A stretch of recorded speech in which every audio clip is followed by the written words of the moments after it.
Hello students, welcome to Brain Charging Foundation.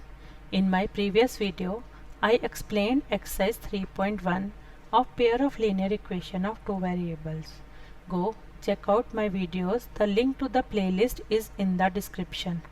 Now, I am going to explain graphical method of solving simultaneous linear equations. मैं graphical method आपको बताने जा रही हूँ जिससे हम ग्राफ के थ्रू हम सॉल्व करेंगे. मैंने अपनी पिछली वीडियो में बताया था आपको रिप्रेजेंट कैसे करेंगे लीनियर इक्वेशंस को ग्राफिकली. अब इसका एक एल्गोरिथम है, एक मेथड है जिसके हम स्टेप बाय स्टेप हम सॉल्यूशन निकालते हैं किसी भी इक्वेशंस की.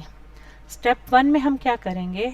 Obtain the given system of linear equations in x and y. X and y में हम लीनियर इक्वेशंस को पहले निकालेंगे. जो भी हमें स्टेटमेंट दी होगी क्वेश्चन में तो हम उसमें फॉर्मुलेट करेंगे इक्वेशंस को. यहाँ मैं जनरल इक्वेशन ले रही हूँ. हमारी क्या आई? a1x plus b1y is equal to c1 और दूसरी इक्वेशन आई a2x plus b2y is equal to c2. ये हमारी दो इक्वेशंस आ गई. फिर स्टेप 2 में हम क्या करेंगे? Draw the graphs of the equation 1 and 2. हम ग्राफ ड्रॉ करेंगे इक्वेशन 1 और 2 के. Let the lines L1 and L2 represent the graph. हमने क्या ले लिया? अभी जनरल में ले रही हूँ तो मैंने लिया L1 और L2 जो है रिप्रेजेंट करिए ग्राफ को. अब हम देखेंगे स्टेप 3 में. स्टेप 3 में क्या आ रही है? First condition, when the line L1 and L2 intersect at a point then the system of equation has unique solution. अब क्या बोल रहा है? जब हमने ग्राफ प्लॉट किया उसने बोला L1 और L2 ने इंटरसेक्ट किया एक पॉइंट पे. मैंने इधर ले लिया पॉइंट P और इसके क्या कोऑर्डिनेट्स ले लिए? अल्फा और बीटा. मैंने बोला अल्फा और बीटा पे ये कट कर रहा है. तब मैंने क्या बोला? इसकी एक यूनिक सॉल्यूशन. यूनिक सॉल्यूशन मतलब there is one and only one solution for this pair of linear equations in two variables. इसमें सिर्फ वन और ओनली वन ही सॉल्यूशन होगी, उसके अलावा और कोई सॉल्यूशन नहीं होगी इस पेयर ऑफ लीनियर इक्वेशंस के लिए. जो हमारा सेकंड आएगा, let the lines L1 and L2 are coincident then system of equation has infinitely many solutions. इसका जो ग्राफ आया हमारा कोइंसिडेंट लाइन्स हुई, एक के ऊपर एक दूसरी ओवरलैप कर रही है. तो इसमें क्या आया? हमारा जो हर पॉइंट है लाइन में वो कॉमन है solution for both the equation. दोनों इक्वेशंस के लिए जो हमारा ये जो ग्राफ आया L1 और L2 ये ओवरलैप कर रहा है. इसका मतलब जो एक की हमारी सॉल्यूशन होगी हर पॉइंट दूसरे का भी वही सेम रहेगा. हम क्या देखेंगे थर्ड कंडीशन में? When the lines L1 and L2 are parallel the system of equation has no solution. जब लाइन L1 और L2 पैरेलल होंगी आपस में, जो सिस्टम की होगी कोई भी सॉल्यूशन नहीं होगी.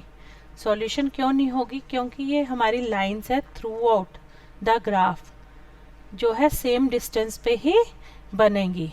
पैरेलल लाइंस वही होती हैं जिसका आपस में डिस्टेंस सेम रहता है. जब ये आपस में कट ही नहीं करेंगे, कहीं टच ही नहीं करेंगे, तो हमारी कोई भी सॉल्यूशन नहीं मिलेगी इसकी. नेक्स्ट हमारा आता है summarise the behaviour of lines representing a pair of linear equations in two variables. जो पेयर ऑफ लीनियर इक्वेशंस अभी मैंने पीछे बताई उसका मैं बिहेवियर अब समराइज कर रही हूँ 3 पॉइंट्स में. फर्स्ट हमारा पॉइंट क्या है? द लाइंस में intersect in a single point. Intersecting lines हमने पीछे देखा, जो लाइंस है वो इंटरसेक्ट करे एक सिंगल पॉइंट पे जिसको हमने इंटरसेक्टिंग लाइंस का नाम दिया. In this case the pair of equation has unique solution. जो पेयर ऑफ इक्वेशन है वो हमारी यूनिक सॉल्यूशन है जिसको हमने दिया नाम कंसिस्टेंट पेयर ऑफ इक्वेशंस को. कंसिस्टेंट क्या हुआ? Remaining same through out the graph. जो रिमेन ये सेम रहेगा थ्रू आउट द ग्राफ हमारे, या थ्रू आउट द सॉल्यूशन हम बोल रहे हैं, ये हमारा सेम रहेगा. दोनों लाइंस काटेंगे एक ही पॉइंट पे काटेंगे, इसलिए उसकी यूनिक सॉल्यूशन है और उसको हम कंसिस्टेंट पेयर ऑफ इक्वेशंस बोलते हैं. नेक्स्ट हमारा आया द लाइंस में भी कोइंसिडेंट. लाइन कोइंसिडेंट है. In this case the equations have infinitely many solution. जो हमारी कोइंसिडेंट लाइंस हैं उसकी हमारी बहुत सारी सॉल्यूशंस आएंगी, इसलिए हमने इसको dependent consistent pair of equations बोला. हमारी डिपेंडेंट क्यों? क्योंकि ये एक दूसरे पे डिपेंड करती हैं और दोनों के हमारे सारे पॉइंट्स एक जैसे ही रहते हैं. ये भी हमारी कंसिस्टेंट है. फिर थर्ड पॉइंट में हमारा आता है द लाइंस में भी पैरेलल.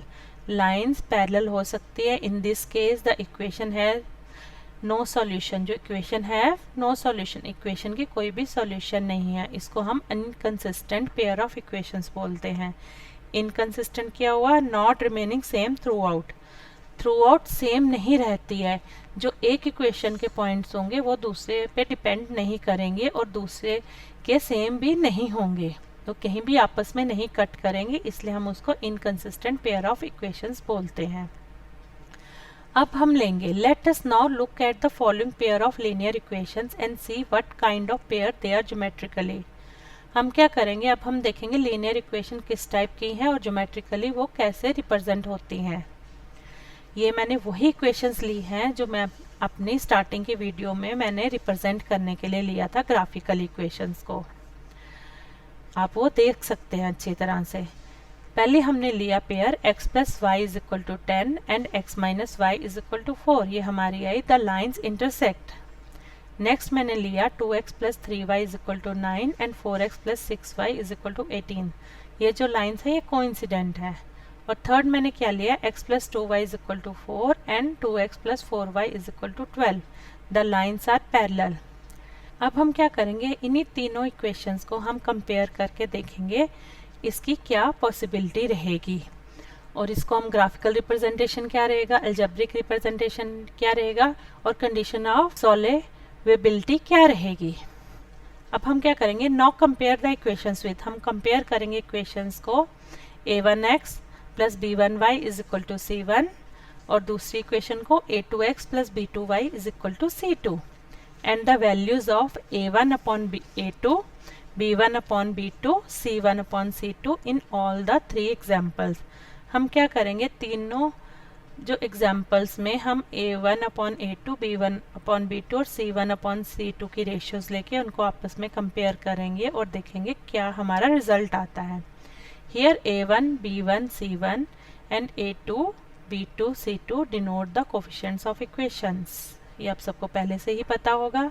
अब इसमें हम देखेंगे possibilities of solution and inconsistency. अब मैंने इधर एक टेबल बना लिया है, इसमें मैंने सीरियल नंबर लिया फर्स्ट कॉलम में, सेकंड में पेयर ऑफ लाइंस, थर्ड में a1 अपॉन a2, नेक्स्ट में b1 अपॉन b2, ये रेशियोज लिए हैं, फिर c1 अपॉन c2, फिर कंपेयर किया है रेशियोज को, कंपेयर द रेशियोज, फिर एक कॉलम बनाया ग्राफिकल रिप्रेजेंटेशन का, फिर नेक्स्ट कॉलम बनाया अलजेब्रिक इंटरप्रिटेशन का, और लास्ट कॉलम बनाया कंडीशंस फॉर सॉल्वेबिलिटी। और हमारा जब ये बन गया टेबल, इसमें हम अभी इक्वेशंस लेंगे 1 2 3, उनके पेयर्स लेंगे और उनकी हम देखेंगे क्या रहेगा पूरा रिजल्ट। आपको ऐसा टेबल नहीं बनाना है, आपको सिर्फ इक्वेशन से पेयर ऑफ इक्वेशंस दी होंगी, पूछा जाएगा whether it is intersecting, coincident और पैरेलल, या पूछा जा सकता है whether it has one solution that is unique solution, infinitely many solution or no solution, या पूछा जा सकता है whether the system is consistent or inconsistent। आपको ये पूछा जा सकता है, आपको सिर्फ उतना ही बताना है, विदाउट वो सॉल्विंग बताएंगे, बिना आपको सॉल्व किए हुए वो पूछेंगे इक्वेशंस के क्या टाइप है। अब मैंने इधर इक्वेशंस ली, फर्स्ट में x plus y minus 10 is equal to 0 और दूसरी इक्वेशन है x minus 5 minus 4 is equal to 0। हमारे इस कॉलम में मैंने लिया a1 upon a2 ratio, a1 हमारा क्या है, फर्स्ट इक्वेशन में 1 और सेकंड में भी 1 है, तो 1 अपॉन 1 क्या हुआ 1, b1 अपॉन b2 में क्या आया, b1 हमारा 1 है और b2 क्या है -1, 1 अपॉन -1 इज इक्वल टू -1, और c1 अपॉन c2 क्या है -10 अपॉन -4, दैट इज़ -10 अपॉन -4 लिखा तो क्या आ गया हमारा c1 अपॉन c2 5/2। तो हम जब कंपेयर करेंगे, स्टार्टिंग में हमने a1 अपॉन a2 और b1 अपॉन b2 को कंपेयर किया तो हमने देखा 1 is not is equal to -1, 1 -1 के इक्वल नहीं होता, therefore a1 upon a2 is not is equal to b1 upon b2। जब भी ये कंडीशन आपकी आती है, इसका ग्राफिकल जो रिप्रेजेंटेशन होगा वो हमेशा इंटरसेक्टिंग लाइन्स ही होगा। और अलजेब्रिक इंटरप्रिटेशन में हम क्या देखेंगे, इसकी वन सॉल्यूशन ही होगी, यूनिक सॉल्यूशन होगी। और अगर कंडीशंस फॉर सॉल्वेबिलिटी पूछा जाए तो हमारा सिस्टम क्या होगा, वो कंसिस्टेंट रहेगा। अब नेक्स्ट हमारे सेकेंड इक्वेशंस में क्या है पेयर्स ऑफ लाइंस का, 2x plus 3y minus 9 is equal to 0, 4x plus 6y minus 18 is equal to 0। हमारा a1 अपॉन a2 क्या है 2 अपॉन 4, दैट इज़ 1 अपॉन 2, ये हमारा A1 इधर 2 था और A2 4 था। फिर सेकंड हमारा B1 अपॉन B2 में क्या आएगा, B1 3 है, B2 हमारा 6 है, तो क्या आया 3 अपॉन 6, 3 2 ज़ा 6, ये भी हमारा 1 अपॉन 2 आया। और C1 अपॉन C2 में क्या आया, -9 अपॉन -18, -9 अपॉन -18 में क्या आया हमारा 9 2 ज़ा 18 और माइनस कैंसिल हो गया, हमारा 1 अपॉन 2 आया। जब हमने रेशियोज को कंपेयर किया, हमारा A1 upon A2 that is 1 upon 2, B1 upon B2 1 upon 2 and C1 upon C2 वो भी 1 अपॉन 2 था। तीनों हमारा इक्वल था, तीनों रेशियोज हमारी इक्वल आई। A1 upon A2 is equal to B1 upon B2 is equal to C1 upon C2। ये हमारी कोइंसिडेंट लाइंस की कंडीशन आई। इसका हमारा अलजेब्रिक इंटरप्रिटेशन क्या होगा, इनफाइनाइटली मैनी सॉल्यूशंस। और इसमें क्या आएगा, सिस्टम इज कंसिस्टेंट। जो हमारा इनफाइनाइटली मैनी सॉल्यूशंस और कोइंसिडेंट लाइंस होती है उसका भी हमारा कंसिस्टेंट रहता है।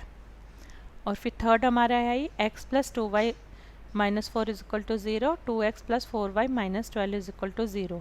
इसमें हम देखेंगे A1 अपॉन A2, A1 हमारा 1 हुआ और A2 2 हुआ, ये हमारा ये 1/2।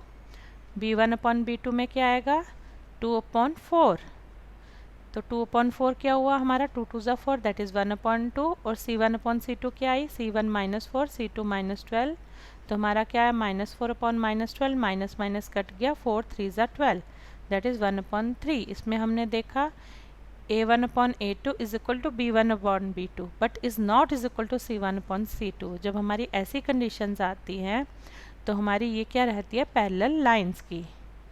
When A1 upon A2 is equal to B1 upon B2 is not is equal to C1 upon C2, these are parallel lines। तो इसकी नो सॉल्यूशंस होती है और ये जो सिस्टम होता है वो इनकंसिस्टेंट होता है। अब इसको जो कंपेयर द रेशियोज वाला है ये आपको अच्छी तरह से याद करना है, कौन कौन सी कंडीशन रहती है, कब कब इंटरसेक्टिंग लाइंस होती है, कब कोइंसिडेंट लाइंस होती है, कब पैरेलल लाइंस होती है, कब यूनिक सॉल्यूशन होती है, इनफाइनाइटली मैनी सॉल्यूशन होती है या नो सॉल्यूशन, या कंसिस्टेंट या इनकंसिस्टेंट है। जब ये अच्छी तरह से आपको लर्न हो जाएगा तो आप इजीली सॉल्व कर सकोगे। I hope you like this video. अब आप अच्छी तरह से समझ गए होंगे, मैं ये उम्मीद कर सकती हूँ। अब मैं अपनी अगली वीडियो में नेक्स्ट एक्सरसाइज आपकी एक्सरसाइज 3.2 की सॉल्यूशन दूंगी। आप अच्छी तरह से इस वीडियो को देखो। Please like and subscribe this video. Thank you.